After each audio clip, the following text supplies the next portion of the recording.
അള്ളാഹുവിനെ കുറിച്ച് നല്ലതേ നിങ്ങൾ വിചാരിക്കാവൂ. അള്ളാഹുവിനെ കുറിച്ച് നല്ലത് വിചാരിച്ചുകൊണ്ടേ മരണപ്പെടാവൂ.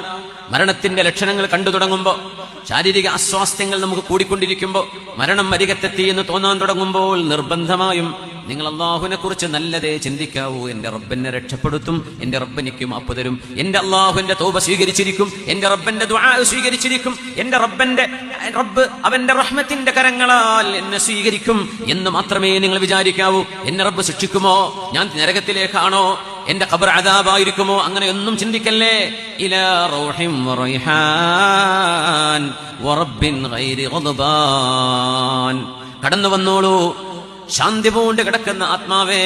ഖുറുജി അയ്യതുഹൻ നഫ്സുൽ മുത്മഇന്ന ഇലാ റൗഹിൻ വറൈഹാൻ വറബ്ബിൻ ഗൈരി ഗദ്ബാൻ. ഇത് പറയുന്ന മലക്കുകളുടെ ആ ഒരു നേരം ആലോചിച്ചു നോക്കൂ. അതാണല്ലോ മുഹൂർത്തങ്ങളിൽ ഏറ്റവും വലിയ മുഹൂർത്തം. മനുഷ്യ ജീവിതത്തിന്റെ നിർണായകമായ സമയം അതാണ്. അള്ളാഹുവിന്റെ അനുഗ്രഹങ്ങളിലേക്ക് ഇങ്ങ് കടന്നു വന്നോളൂ.